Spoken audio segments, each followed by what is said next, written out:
Then we get Banks accepting the tag match challenge from Asuka and Kairi Sane the next week on Bayley's behalf. Yeah, which Bayley was a bit like, oh.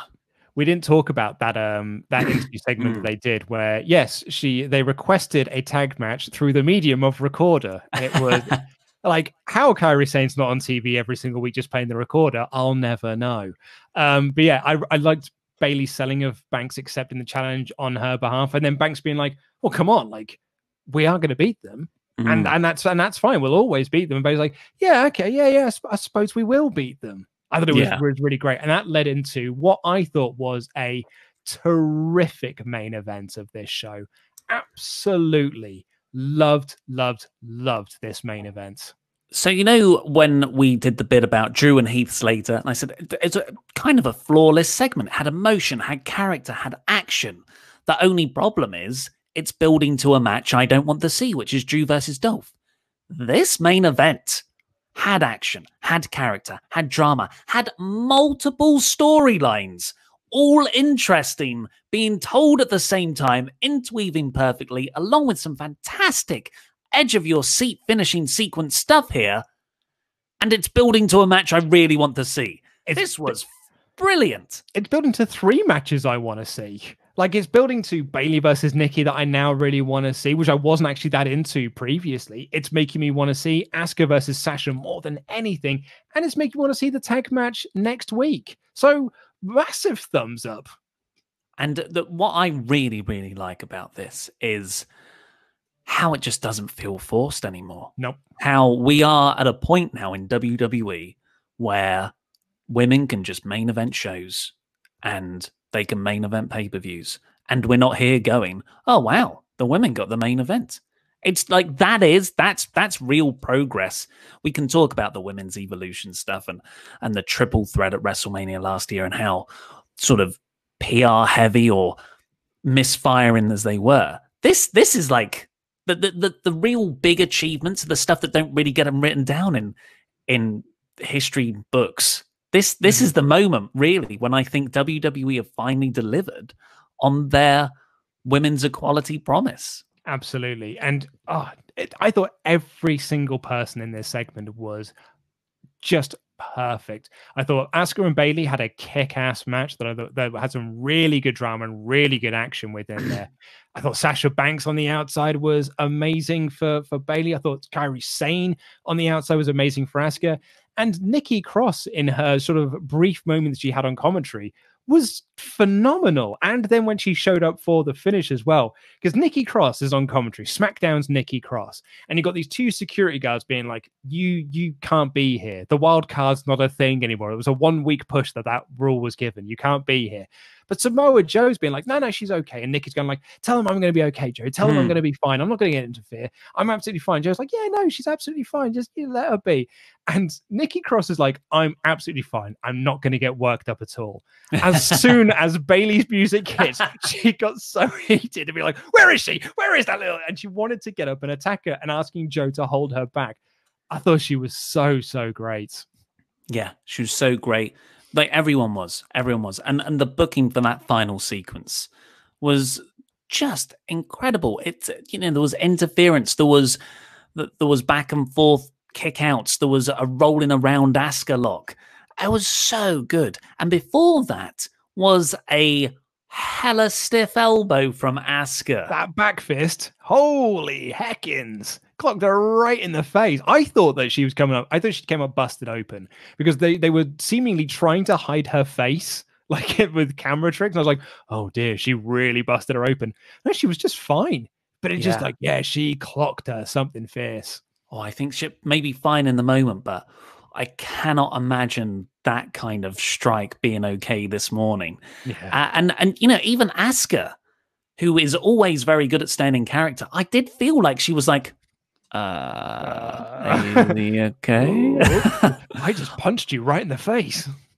And I think another sign of like how far the women's wrestling has come. Well, not women's wrestling has come, but sort of the audience's acceptance of women's wrestling as a proper thing in WWE is I have not read one person saying that Asuka botched or like the women don't know how to work here. It was sort of treated in the same way as a really cool men's match, which is worked a bit stiff and the odd strike goes in hard there. No one ever says, oh, these guys don't know how to work. They're like, oh, yeah, that's another level of realism. Which there was the gif that went round from the main event match between Murphy and Austin Theory versus Ricochet and Cedric Alexander, where Murphy just clocks Cedric right in the face with a big knee. I think it was Cedric. But yeah, and like everyone was sitting there being like, whoa, how badass is that? And you know what? Like, this was just a punch that really connected. That's all it was. There was no foul play at hand. There was no maliciousness. There was no sloppiness in it. It was just a punch that connected, but it looked really cool. I know for a fact because I asked someone, a wrestler friend of mine, how do you take the back spinning fist? Because, you know, AJ does it a lot as well. He used to do it a lot more. And he had wrestled AJ. And I said, how do you take it? And he said, some things you just take, because there's no way for the person doing it to look behind you. Like that, you just have to kind of trust, and it's all 9 times out of 10 you're gonna connect it pretty hard. So yeah, really good stuff, fantastic segment, and it ended with I can't even remember how it ended now. So I mean, it was quite pinned for the win. Yeah, so Nikki Cross appears like because she gets carted out like before the first ad break. This went through 2 ad breaks. Just before the first ad break, Nikki Cross gets carted out by the security because Bayley was inciting her and they nearly got into a scuffle. And so at the finish, Nikki Cross just appears in the crowd, banging on the plexiglass, which distracts Bayley. And Asuka brings her in for the Asuka lock. Bayley rolls that through for a near fall back to the Asuka lock. And Sasha Banks jumps in to get the interference DQ, just as Bayley had done for her at the start of the night. But Sane jumps in and gives her the interceptor. She actually intercepted the move. And Asuka rolls up Bayley for the 1, 2, 3. I thought it was such a great finish to pay off the finish that you'd done earlier in the night to cap off what was a great match. Loved it. And the previous week as well, where Sasha pinned Asuka, I believe. She did. So yeah, a really, really good demonstration of 50-50 booking. Sometimes it does work. It's not always bad. I said in my review earlier in the WrestleTalk News that this is what I wanted last April. It's a shame that Becky and Charlotte aren't here, because I think if WWE booked them better to also have really strong opponents in Sasha, in Bayley, in Kairi, in Asuka, in Nikki Cross, in Ruby Riott, then like that's the division, right? That's the division we wanted after Ronda left.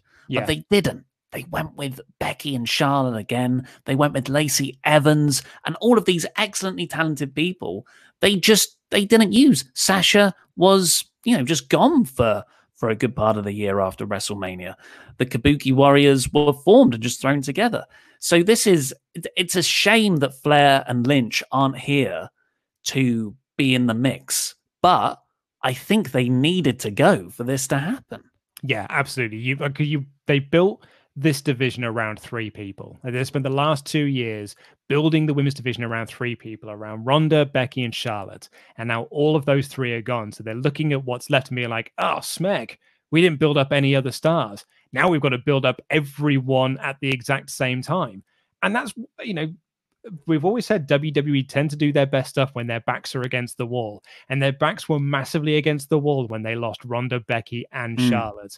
And it's forced them to make really, really good decisions and great stuff. This was a segment that featured 5 people, and they all felt like bigger stars coming off the back of it.